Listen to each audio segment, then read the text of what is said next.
let's do downward facing dog today. It's a very good pose to take care of your back body. Okay, and then obviously it's going to stretch your hamstring really good.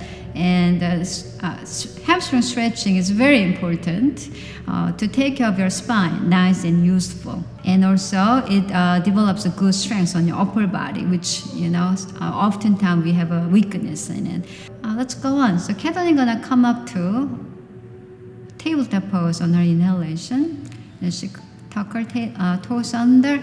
So she goes up, lifting her buttocks up through the in-breath. And a nice exhalation, chest gradually pushed towards her knees.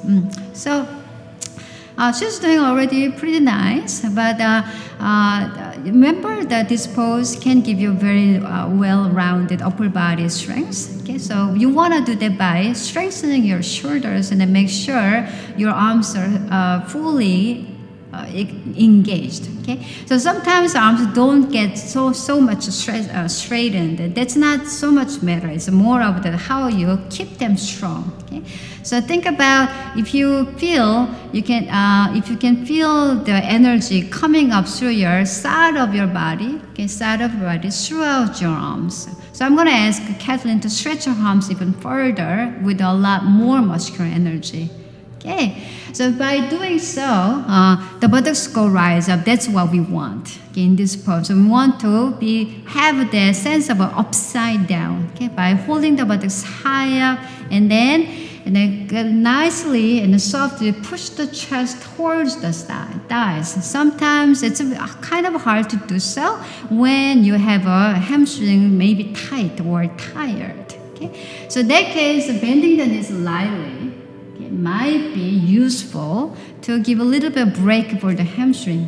That doesn't mean there's no hamstring stretching. The hamstring stretching will go on, but it gives a little less stress for the upper body, okay, being held by your strong arms. Okay, so if it becomes a little too tired, you can bring the knees down and take a rest in child's pose and try it again. Okay, so let's do that. She bring her knees down, and then she slowly go back to child's pose, and then maybe just a couple of breaths here.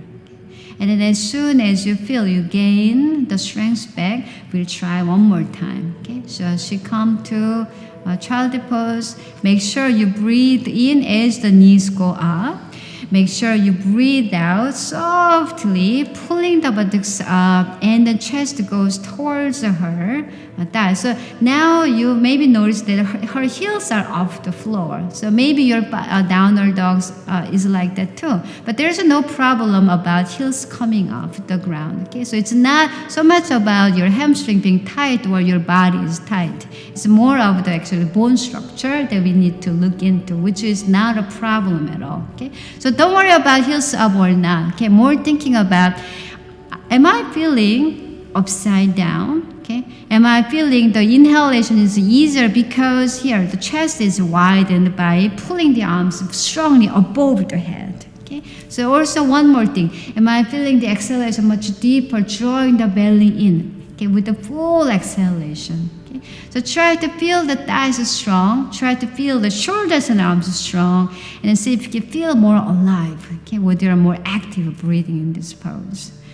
Okay, so next exhalation, knees go back down onto the earth and down to child pose. One more moment, we can take a good rest here without worrying about forceful breathing, without worrying about hamstring stretching.